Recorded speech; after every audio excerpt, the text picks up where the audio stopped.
You know, coffee hasn't changed very much Yep. in hundreds of years. Schools haven't changed much either. Yeah. Coffee in schools. But there's also like different types. There's like espressos. Yeah, I guess recently we came up with a bunch of new ways to do coffee. Yeah. And I guess recently we also were forced to come up with a bunch of different ways to do school. Mm-hmm. But until this past year, you didn't really have much. There wasn't that much. There were a few, like Montessori style, Yeah. right? You know, there's always been some homeschooling going on. Mm-hmm. But for the most part, schools didn't really change all that much. Do you know when schools started? Like in the United States? Around the Industrial Revolution? Correct. Oh, You know okay. why? Because, well, it became less about just whether or not you could pull a plow and just... Horses pulled plows. Yeah. Oh, wait. Or, like, do stuff on the farm, but it's... Farm They're stuff. Farm stuff. And Sumi then... doesn't know a lot about farms. Yeah. I don't. It's okay. Yeah. You can't know about everything. And so there became a lot more jobs where it wasn't just grunt work, and then you would actually have to know stuff. It was still grunt work, but it was grunt work that, you know, it was manual labor, Yeah. but it wasn't on the farm. Mhm. It was in the factory. Yeah. Right. So, And then I guess computers and stuff came. But when schools first came about, though, it was kind of a radical shift in thinking, where instead of being taught everything that you needed to know by your parents or, you know, the local community, just from living life, you would just learn from living life. Yeah. But more and more jobs required that you know how to read and follow directions. Yeah. That was kind of the motivation behind having a school, a public school. So, how do you think schools change? And also just to have a place that the kids could go while, like, the adults were working. Right, the adults were working. That's right. It's like, okay, what do we do with all these kids, right? Mm-hmm. I think that those were good reasons to have a school. Yeah. But then the world started to change, and the kinds of jobs that people started to have evolved. How do you think jobs today are different than jobs of, say, the Industrial Revolution? Well, less are just grunt work. Like, a lot of it is also, like, software. And... I would say manual labor instead of Okay. grunt work. Okay. Yeah, grunt work is what I do when I'm fixing the sink, because I Right. grunt a lot. But you may not grunt when you do manual labor. Yeah. It just you may depends. not, yeah. And then, I guess also, like, for example, in, like, the grocery stores, there are also, like, self-checkout lanes, so then less people have to be scanning all the groceries. And so I guess there's also tools to help and, like, machines to help with that. Okay, so we have machines taking over. Yeah. Okay. So there's not as many manual labor type jobs. And, well, there's also, like, the internet stuff. The internet. How does that change things? Well, also, there are also, like, people who make YouTube videos for a job, and, like, if you write a book, you don't necessarily need to get it printed. You could just publish it on Kindle. And it Really? Yeah. Oh, yeah. She did that. And, yeah, so then just a lot of things were changed to have So what would you say are the qualities that you think you're going to need when you enter the workforce? Well, you're gonna need to know like basic mathematics and like reading and writing. Still, you got to know Obviously, but- math, reading, writing, okay. Still, you Um, still got to know those Yeah, things? yeah, you still gotta know those things. But I guess also if you want to do like a software job, then you also need to know like either how to learn software, and also a lot of things you can learn on the internet too. It's just so if you need a if you wanted to learn about like software to become a software engineer, then you could also just take a YouTube course or just go there. It's like there are a bunch of different websites as well, so you don't necessarily need to go to college and learn about software. But what would you say? All good comments. Mm-hmm. I'm with you. But what would you say is the biggest change in terms of what employers demand or what it takes to be successful in the workplace of tomorrow versus the workplace of the Industrial Revolution? Like what qualities do you need to have now, and that will probably continue to become increasingly important compared to Industrial Revolution, where you basically just need to follow directions and put the thing on the thing and do Right. this all day Right. while grunting. You know, like, what is it? Um. What are those qualities? Well. What do we need more of to make the world better? Well, since a lot of manual labor is starting to be like just taken over by robots, I guess that sounds a little bit creepy, but Robots are coming. yep. And well, you need more people who don't just need to be told what to do, because I guess What's the opposite of that?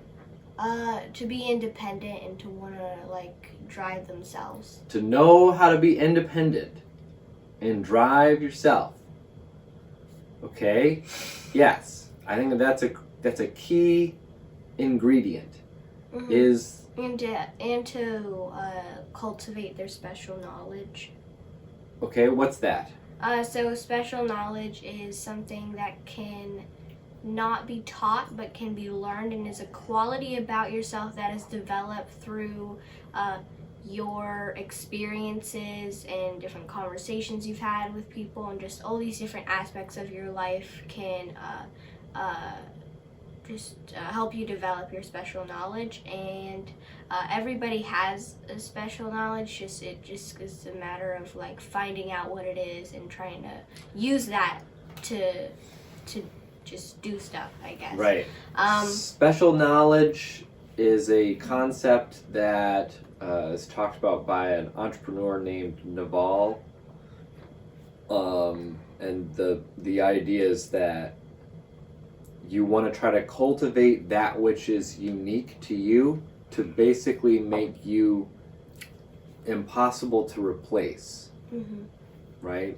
Yeah. So yeah, the unique aspects of your own experience, everything you just said, I think you said it really well. The unique aspects of your own experience. We need people that are unique. So we need leaders that know how to think for themselves and direct themselves. We also need people that are unique, that aren't just cookie cutter, Mhm. you know, labor force. Oh well, we need another, Person who X can with go that this. degree because Right. they're all the same. So we just insert that degree into this job. Yeah. But we need people that are actually unique, Mhm. unique experiences and perspectives. Because that's what I guess becomes really valuable, is like I think we did do a Periscope on special knowledge, but that was Froen Girls. And so which you can check out on the Weekly YouTube channel. And So. Nice plug, huh? So. Shake and bake. Yeah. But. I was talking about like professions that have special knowledge. Like one of them I mentioned was like an actor, whereas like let's say like a series of like movies or it was like a show, and there's an actor playing a certain character. Well, you can't really just like, let's say the actor is like, okay, I'm kind of getting bored with this, I want to do something else. Like you can't just replace that actor and then everybody's gonna be fine with that, because they got used to the character, they got used to how it was played, they got used to how like the character looks and everything, and so it's kind of hard to find a suitable replacement for somebody who has special knowledge and is using it. That's a really good point. Yeah. That's a really good example. I'd say that what you do when you talk to young people looking to join our school is another form of unique knowledge. Like if somebody were to try to replace us, yeah. right? We were talking about this. It's like, right. Can you imagine the startup that's like, oh, we're gonna take down makeshift homeschool by making the same school but with a much better name. Because we probably need to change the name at some point. Yeah. Because it's too long. Yeah. So, I mean, good luck. Because we've got, two young people that are living and breathing this so much, right? Right. That, like, so we're kind of going through the same experience ourselves, whereas like with other people, they might have to like ask a young person to try out their service for free and then just like ask them for feedback, whereas also with us we're kind of like actively thinking about feedback, and since we're young people we can just kind of say like since we probably know what it's like to be a young person more than other people who aren't you and young I people. are an irreplaceable team when it comes to convincing other young people that they should be creative, learn how to direct their own learning process, and try to learn how to communicate. Yeah. So that's kind of a form of special knowledge, right? I think you're already doing it. But anyway, so I actually do have a point I'm driving at. So I'm trying to understand, because like coffee and traditional education haven't really changed in 130 years. Not really. Yeah, not really. Oh, and I did a talk on this for Go Guardian. I should probably mention that since we linked yeah. We put that link inside the description. So if you look at the link, I was interviewed by a company called Go Guardian a couple years ago. This is before the lockdown. They found our blog, weequal.com, and saw that we were putting up a lot of the stuff I was doing with you at the time. And they were just like, whoa, you're doing all this stuff with your daughter using technology. And I was like, technology? Like, I'm not even really sure how you define technology. I mean, it was using the internet and computers, but we kind of use the internet and computers to do like so many things that I didn't know that I didn't really think of it as technology. But you were writing technology. Yeah, you were learning how to code. Who's ready to code? Me. 1, 2, 3, 4. You were writing books, and you were writing your blog, and we were singing songs together and sharing it on SoundCloud. I totally forgot about that. Oh yeah, we made a bunch of music, and we were just like, having the greatest time. You didn't even know you were working. There's that one video where Sumi's got these giant headphones, and she's learning how to use Excel, and she's got like one computer that's got like a YouTube video on how to do the Excel stuff, and then another computer where she's actually typing it up. I don't know, you were like 6, maybe. I don't know, you were really little, but you were just like, hi, Daddy! It was so great, So anyway, they interviewed me, and I was talking about this, and they were really worried. They're like, aren't you worried about, are you worried about technology and like what it can do? Because that's a big part of what Go Guardian does as a company, is they try to protect children from all the scary things in the world, which is good. one needs to do that. I think one reason why I'm so comfortable is because I spent so much time worrying. I spent so much time worrying and thinking about like, well, okay, what could go wrong? And I kind of just mapped out. I was able to reduce the unknown unknowns enough just through sheer force of will. Like, remember all that research we did for Isla's Girls Health app? Oh yeah. We were doing all this research on. So we were gonna make it like an app. It was Isla's idea were to make like a girls' health app where girls could like they could do like different exercises, like they could, and then they could just show other girls like a picture of them doing a handstand or something.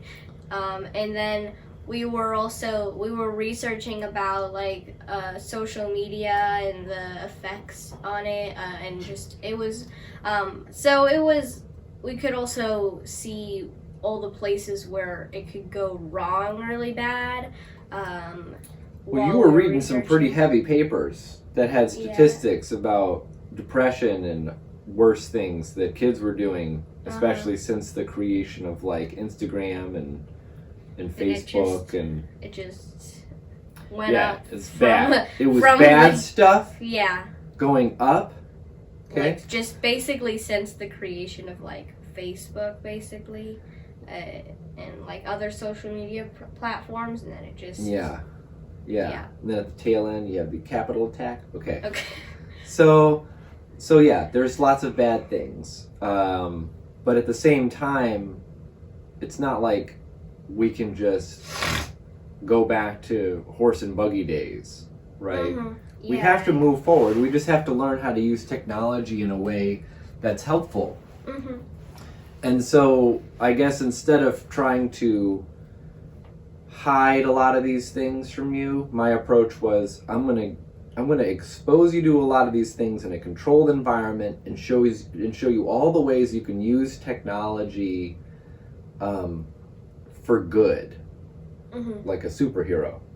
Yeah. Like, you have these powers, and you must use them for good. You know. Yeah.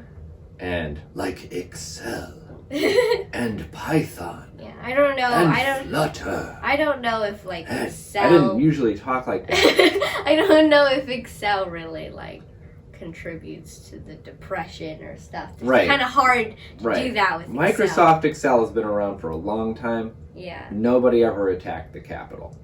Right. But even using social media to so I'll give an example of how I was trying to teach you how to use social media for good. For good. When you were having challenges with a friend at school and you were writing about that experience on a closed group on Facebook called UP, Universal Principles. It's like our little family church, basically. It's a small group of close friends and family. And Sume wrote out her experience. And again, this is a pretty small, it was like, I think 20 people at the time. It's got people like my major professor, and my dad, and my uncle, and you know. And you were able to crowdsource. Yeah, so it's just full feedback. Of people who you knew, like, one, you knew them, or like you knew them, and then, so now it was you also, know them. And it was also, you knew that they were trying to help, and so it's a group where when you talked about experiences like that and just asked for feedback, you knew that the people responding were just trying to help, so that was really good.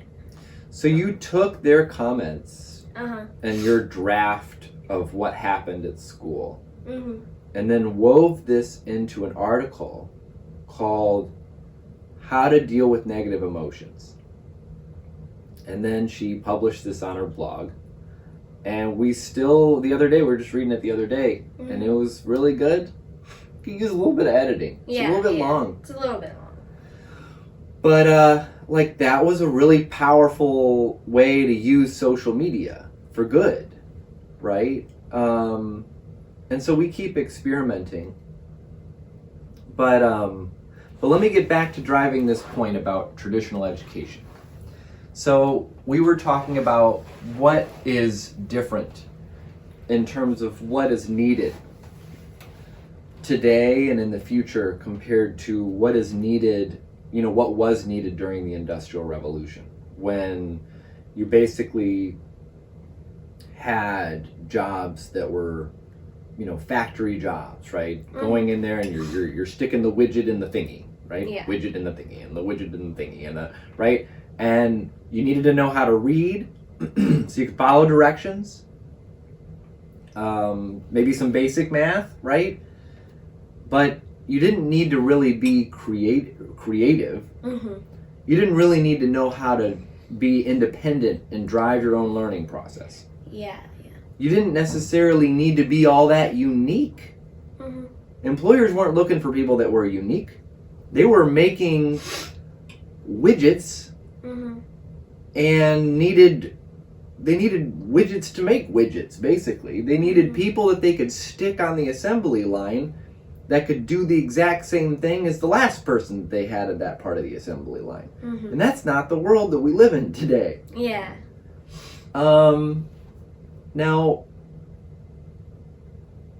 even though that reality of our education system, or that reality of the workforce and what is going to create value in the future, the ability to be an individual, to think creatively, and to be a leader and learn how to direct your own learning process, but not just your own learning process, your own life process, so that you can be unique. And I would add to that, to be really good at communicating, really good at speaking and writing.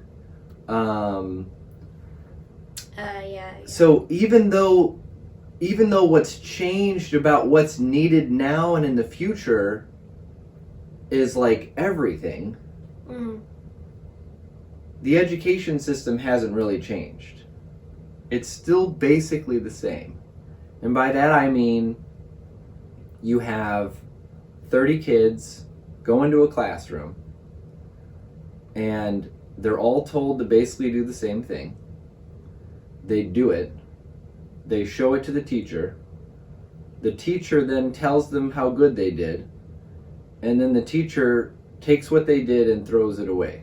Or gives it to the kid and it ends up being all smushed in their backpacks. And then maybe the teachers, maybe the parents see it. And Maybe then they even don't. if they try to share it, it's like this crummy What? looking crinkled piece of paper with So they're not. So what are they learning in that process? barely comprehensible What are they writing learning? in crayon. The kids are learning. They're not learning how to think for themselves about what they find interesting because they're not asked. Mm-hmm. They're learning how to be told what to do, and do it.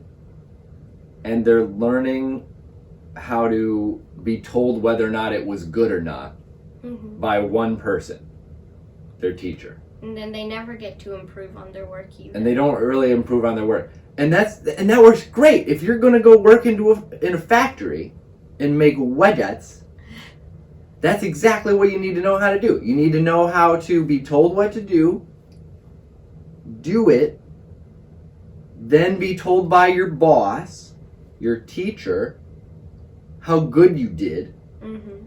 And there was an upper bound in how good it could be. Like, right, you can only get an A in whether or not you put the tire on the Ford Model T, right?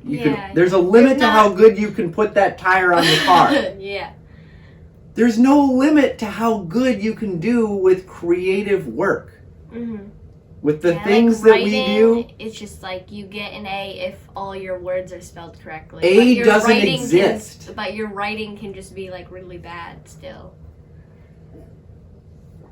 So we have this system that hasn't changed, even though what it takes to succeed in the economy today and the economy of the future has gone through this complete revolution. And not only has the economy gone through a revolution, but it's gone through a revolution because of creative technologies like software. Software is eating the world. It's like in everything. Like people talk about how there's like, oh wow, technology is like such a big part of the S&P, and oh, technology here and technology there, and it's like there are no technology companies anymore. Like as a group, that doesn't make any sense. If you're not a tech company, then you're going to die, okay? Yeah. So everything is technology, so it ceases to be a very meaningful word. Mhm. The point is that there is learning and growing and change everywhere, okay? Except like blankets, I guess.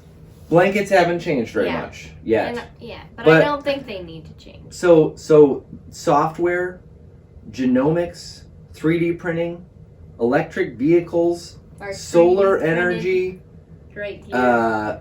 like change is just going to keep accelerating. So I also 3D the printed only a way- giant minion that was like the this only big. way you're going to survive as a human being in this workforce is if you learn now to just constantly learn how to learn. You're going to have to keep learning for the rest of your life. So if you don't learn how to direct your own education now, you're going to have to at some point, or you're going to be in big trouble. So you just can't really rely on. It's not even really a choice in my view. It's like no, I don't want my kid to learn how to direct their own learning.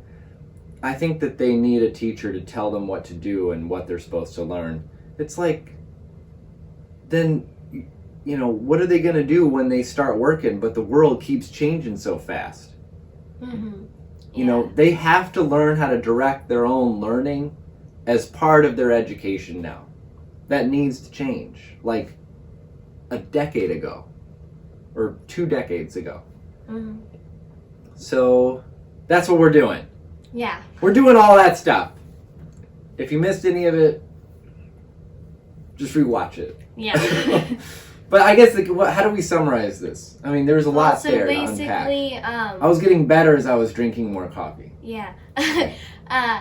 The education system has changed like drastically. No, it since, hasn't. Well, no, Education sorry. system? The Backward. like the jobs. Sorry. The education. Oh my god. Oh, okay, sorry. I got really confused right there. Okay, sorry. The education system has not changed at all, basically, for 150 years, and the reality of the world that we lived in has, and very drastically, unlike the education system. Ignore what I said right back there. Anyways, and so it's come to a point that the things that are valuable aren't just putting the widget in the widget, what'd you say? Yeah, the widget in the widget widget. thingy in the And then- factory. yeah, and that's not the thing that's really valuable anymore. It's whether or not you are independent, unique, and creative, and just If you want to create value in the economy today and in the future, you need different skills mhm, than you did working in the factory at the putting Ford the Motor widget Company. in the widget. You have to be creative. You have to know how to keep learning because the world's changing too fast. You have to be unique. This is the special knowledge that you mentioned. You have to know how to communicate extremely well. And you have to know how to solve problems. Did you say Unique direct problems. your own learning? Yes. Okay, cool. And direct your own learning. Again, I'll say that again. Yeah. And you also have to, the unique part is And key too. and you also do need to find like a way to And none of those things are built into the traditional education process. Yeah. There you're taught how to do what you're told. You're taught that there's a limit to how good something can be. 100% being the max, even though that's not how anything works unless you're working on a factory floor. mhm. And you're taught how to ignore your own interests and strengths because everybody's being told what to do and nobody's ever asked what they want to do. So you're not building on your unique anything. You're just learning how to suppress all your natural strengths and passions and interests to do what other people are telling you to do. What else are you learning? You're not learning how to teach because all the kids are the same age and they all know exactly the same thing. So there's nothing that, unless you like do some other thing at home, you can't really teach anybody. And also, like, teaching is the best way to learn because it forces you to understand what you're teaching at a much deeper level. And that's But you don't get to do that. Yeah, but you don't get to do You that. used to, back when it was you and all your siblings working on the farm, you'd have Yeah. a lot of cross learning, but then if you take everybody that's at the exact same level, in the exact same age. room, Yeah. and they're taught, you sit in this chair, they're the teacher, you're the student, there's very little of chance for you to be a teacher. Mm-hmm. So you're not, and unless you're actually like given the assignment of we're going to do public speaking, most of the time you're not really speaking. Yeah. You're also learning that one person decides how valuable what you do is, Yeah, when you do public and that's the speaking, teacher. When you do public speaking, most of it is just writing down what you're gonna say, and then you just say it in front of everybody, and then like there's also no feedback whenever you do that Right. as well, Right. There's no Like, if- feedback. even Oh, if there you- is, but it's only from one person, and that's the teacher. which is also not how life works. Yeah. Life works by your basically the people who decide how valuable what you do is the consumer. It's the world. Yeah.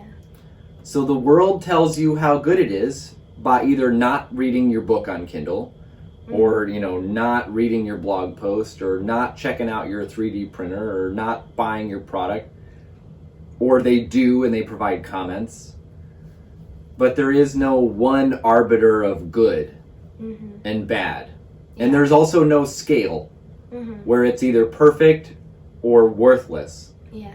And you're also never done. That's another thing you learn in school that's not true, is that you do something and then it's done.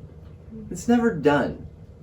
The greatest things ever made, the things that we all use, like phones, The Leonardo. phones keep getting better because Steve Jobs, thank God, and every other entrepreneur, anybody who's ever started a business knows that The Mona. you have to keep making it better. Yeah, the Mona Lisa, when Leonardo da Vinci first painted it, he kept it throughout his entire life and kept improving on it. And Really? even, yeah. The Mona Lisa? Yeah, and even... He didn't show his teacher, and then the teacher gave him an A, and then he was like, thank God! Woo! I'm glad I got that painting perfect.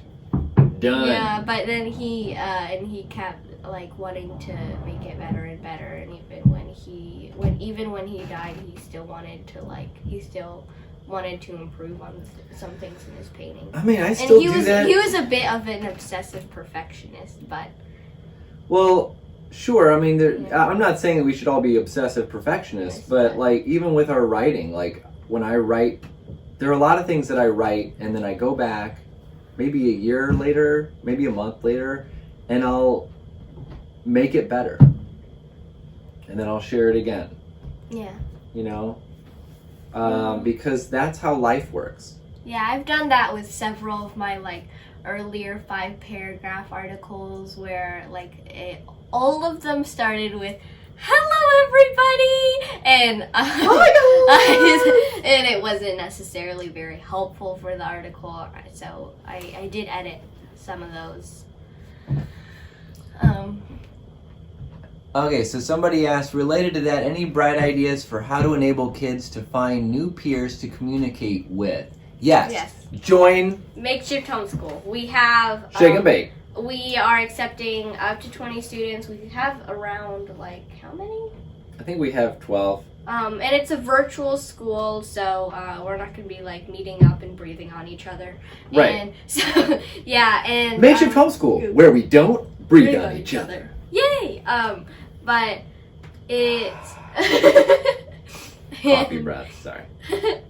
and so we have kids learn. We're having kids do all of these things that we've been talking about, and Yeah, we basically clearly define the problem, yeah. and then we're like, well, let's just make a school that does all this stuff. And so we also have weekly Zoom meetups where everybody is able to share the projects that they've been working on with other kids. And so just to provide like an aspect to it where it's a social aspect and it's more of like a real world aspect where It is real everybody world. where everybody can Everything comment on that what the you kids do. are doing in our school is real world. Because we're also putting it up on our website and they're And able then to share sharing it with the everybody. world. Yeah, so Where they get feedback from the world. yeah. And they're also teaching each other. Well, whoever in the world actually sees it. We had a really great meeting yesterday with Antigone. Wasn't that great? Yeah. So just to give you a flavor of how much fun this is and why we just don't shut up about it. So I was really interested in like trying to find ways to help Americans to come together. After this was actually before the Capitol attack, but I was like sensing that bad things were going to happen. I mean, it was just not good, right?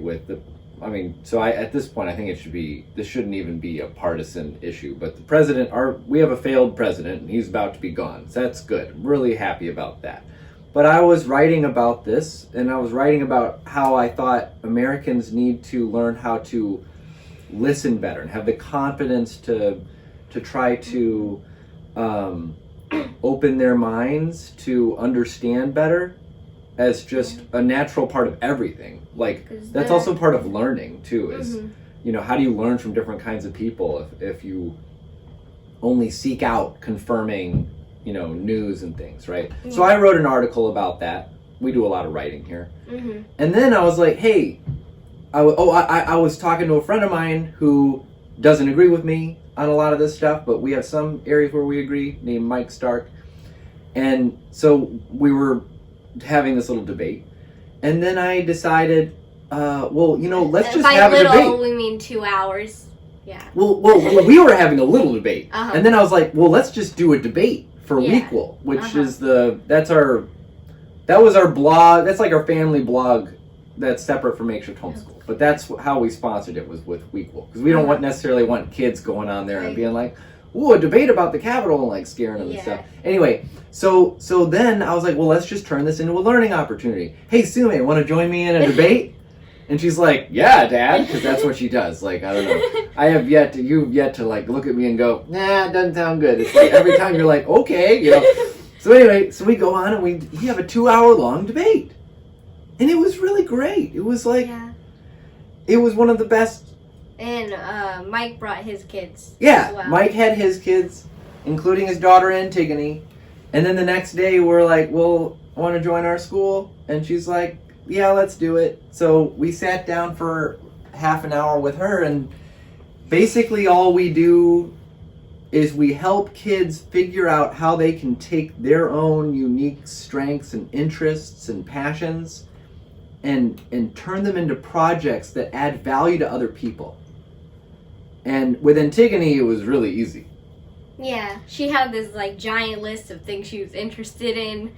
Yeah, she was prepared, man. She was ready to go. She's like, I'm interested in genomics technology and psychology and, addiction, neuroscience, and all these things. We're like, wow, we are too. Let's do it. We're ready to write papers with her. So anyway, we agreed on a project. She's gonna write a paper about what is addiction. Because it's actually a much broader, it's a broader question. It's a broader concept than just like, say, alcohol or smoking or something. Like it's, I would put people who watch the news for that, like, hourly dopamine hit of confirmation bias, or people that are like looking up at their phone constantly for like, did somebody say something to me? Somebody say something to me? Like, all these things are addictions, right? But she's gonna write about this as like a first step into diving into psychology generally, which I think is super cool. Mm-hmm. Then after she's done doing that, then she'll go on our platform with other young people, and she will share what she did with everybody and talk about why she did it. And then they can share this with anybody. Like her parents could take this article and start sharing it with her friends, or share it with her teacher, or share it with her family members. And then she can also go back to it and edit it and revise it. She can use it to help get into a better college by having it on her resume. She can build additional lessons on this platform relating to the same topic, and just like start to build out a body of work relating to psychology that's going to be hers forever. She can take that wherever she wants to go. She could start teaching classes on Khan Academy with this if she wanted to. Like, if that's how it works, and I'm not really sure. yeah, I don't know. I'm not exactly. Coursera, you know, I mean, and she's in high school. She's either a sophomore or junior. I think she said she was a sophomore. Okay. But imagine that. You're a sophomore. Now you have a blog. You have articles that you've written. And you're learning how to communicate publicly. And you're starting to build that feedback loop where you're learning from other people. And other people are starting to see that you have these deep interests. You can build better relationships that way, because you're able to meet other people that share your interests faster when you write and you speak publicly about these topics. Yeah. So they're already adding value. Everybody that's on our platform, every single project adds value to other people in some way, in a real way. So, yeah, that's what gets us up in the morning. Literally. Yeah. Every morning. Yeah. At least Monday through Thursday. And then we're like conked out till 2 p.m. And then we go straight back to bed. No. All right, well, so yeah. Shake and bake. Maybe we'll just call it shake and bake. All right, maybe not. Yeah, I mean, they rhyme. They're both verbs. Shake and bake. All right. Makeshift homeschool. Yeah. And also, we might get like copyrighted. Like, what? For that? I mean, for shake and bake? No. Like, it might be copyrighted to the movie. You think so? I don't know. We can just find 2 other words that rhyme and are both verbs. Right. Nothing's gonna be as cool as shake and bake. Yeah. All right. Okay. Well, we'll work on that offline. Yeah. Feel free to join. We're having a great time. You can reach out to us through makeshifthomeschool.com, or you can email me at joe@wequil.com. That's WEQUIL. You have anything else you want to add? No, except Shake and bake? yes, the education system has not changed drastically. That was a mistake on my part. Right. Yeah. Yeah. Well, I think it's about to. I think Yeah. that enough parents have started to become more aware of what's happening. Because it's in their own house, they can hear the teacher in the background unless their kid has headphones. Yeah. And it's just way more fun and interesting once it completely changes the dynamic. It's like, do you want to basically spend your whole parenting career trying to get your kid to do work, or do you want to help your kid to know how to use the tools and become interested in enough in life that they actually just want to drive their own education process in ways that you couldn't even dream up, that would end up being better for them, so that during your whole parenting career you can just watch them become increasingly interesting and awesome and powerful people. Mm-hmm. Because also, like, the latter is better. It's way better. And also, when your kids are able to cultivate their interest instead of like trying to like ignore them, or they just don't have time for it, and it isn't built into their education, then I think it just doesn't. It makes you less interesting. Yeah, you're not as interesting. If it's not as. Yeah. It's so weird. It was such a different dynamic, because when I was growing up, like if you ask somebody at a party, like, what do you do, and they're like, I stick widget in widget. I'm really good at being told what to do. Yeah. Like it was such okay. So this is what it's like. This is what it was like growing up for me and like everybody I knew. It was Yeah. the parents were like, "Did you do your homework?" And you're like, you know, it was like, and then it was like, well, let's check your report card to see how good you are compared to other kids. Should we tell the report card story? Oh yeah, we should. But it was like, this is the day to day. It's like the day. It's like yelling about did you do your homework, and then it's the regular updates to see whether or not your kid is as good as other kids on some rank order BS, right? And then and it's just a constant battle. Yeah, because I don't know. you can't. I don't know if you. kids, If it's not obvious to you that nobody's in a battle here, that my daughters just like really love learning and exploring and using technologies to make themselves, you know, improve their awareness of the world and learn from other people, and like, there's no battle here. This is like, it's like. Yeah. Anyway, yeah, we should tell the story.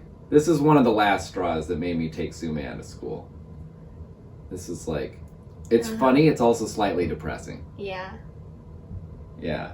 So both my dad and my mom are economists, and like I don't know, whenever they had like conversations about like the economy and stuff, it was just like in our living room. So I was always like, ever since We talk about the economy a lot. Well, and just like all these things about like economics and stuff, because they're really knowledgeable about that. And so when ever since I was like a little kid, I would just listen in on these conversations. Sume's got the equivalent of like a master's degree in economics already. And so And she's written articles. You wrote articles about all this stuff, right? Yeah, I have like economics 101 and stuff. Economics 101. She wrote articles. Economics for kids. Economics, macroeconomics. She wrote articles about like macro. all kinds of between stuff. macro and micro. Sume helped me do a bunch of research on Tesla that we bought stock in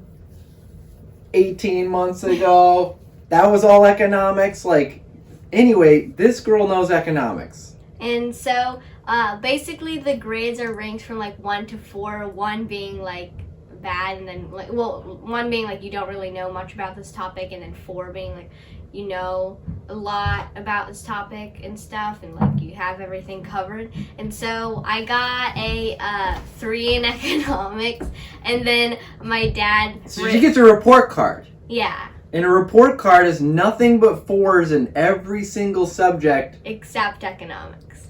And which then, gave her a 3. And then my dad ripped my report card in half.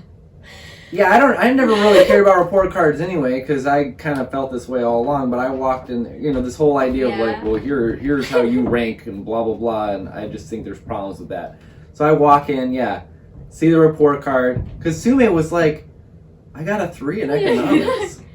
So I just ripped the thing in half and walked out of the room, and then my wife was like, what happened? But that's the, you know, and you know, I think she's come around. Yeah. She was giggling 5 minutes later, but at the time, I guess it was a little bit shocking. But it was BS. Sorry. Basically, at that point, it became clear that one of the few things I thought Sume was getting from school, which was some kind of like, you know, expert insights on how good she is at different things, was also 30 not kids, helping. how can you know? Like, how can you just like... Because there are so many topics on this report card. There's like 30 to 50 or something, and just to know, like, you have 30 different kids, and like you see their tests, but what if they're just not a good test taker and they're actually really interested in the subject and have done a lot of research? And so I think it's because you knew too much about economics. You were adding in things that they hadn't that they didn't know, and so they're like, I don't know about this whole competition thing. You know, like, I don't know. I don't know, yeah. But that's another thing about school that's like not very helpful. Okay, life is complicated, and really successful people in real life know that one of the challenges is knowing if you actually know something. Yeah, and even if I did get a 4, it's not like, oh, I guess I know everything about economics. Yeah, I know everything now. Don't need to learn anything more. All done. Right? Yay! So that doesn't work. Yeah. Right? To be really, to be powerful and to affect change and to create value for other people, you have to know what you don't know. And you have to be able to assess that boundary, right? Your knowledge, your circle of knowledge, right? Your circle of competence. And you have to be the one monitoring that. You have to be the one thinking that through. You're the one who has to be asking questions, learning how to ask lots of questions so that you don't fall into this trap of not knowing what you don't know and making a fool of yourself. And so basically what kids learn from school is, well, luckily I have this all-powerful, all-knowing teacher that tells me whether or not I know something or not, so I never have to learn how to think for myself and figure out where my circle of competence is.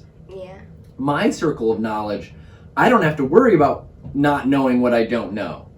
Because I have this Paper. I have this piece of paper that tells me whether or not. It's like, well, yeah, well, good luck. Yeah. Good luck getting through life never having exercised or built up an internal compass for when when you don't know what the hell you're doing. Yeah. So it's like, that's what you got to do. The only way to really know what you don't know is to be really curious and read a ton. And while you're reading, write stuff down. And then constantly ask questions. Seek out alternative opinions. Like, none of these things how do you learn that in school? Do they do anything about just... I don't think that they do anything that even comes remotely close to that in school. Yeah, also they can't really talk about things controversial or else some parents could get mad. So, like, in history... Right, you can't talk about this topic in school. Yeah, and because it might upset somebody. Yeah, and even if the teacher wants to because real life doesn't ever involve anything that could upset anybody. Yeah, obviously. No, but like, with history and stuff, all you basically learn is, like, well, there was this side, and this side, and this side was good, this side was bad, the war started in this state, the war ended in this state, ta-da, now you know all about Now that. Let's go to the next war. Yeah, and it's kind of, and they don't ever talk about, like, the implications, like, why, like, the bad side was, like, doing what they were doing, and, like, let me give an example. So this actually came up during our debate about like how Americans can come together. I was basically saying that the way Democrats were approaching a lot of Republicans right now is very similar to the way that France and England approached Germany after World War I, where it was like reparation payments, you're horrible, we're just going to basically kick you while you're down and make you feel marginalized. And then expect that somehow and expect that somehow like that's the way to move forward. That's how Europe can come together. That's like what caused World War II. And that's what caused World War II. Like you can't win by basically just trying to, at least within a country, you can't win and come together by making the other party made out to all be like racists and Nazis and horrible. And then like kicking them while they're down and forcing them to constantly apologize for everything that they've ever done. Not just the really bad stuff that like supporting Trump. Yeah, they need to apologize for that and go away from that. But like for everything that they've ever done,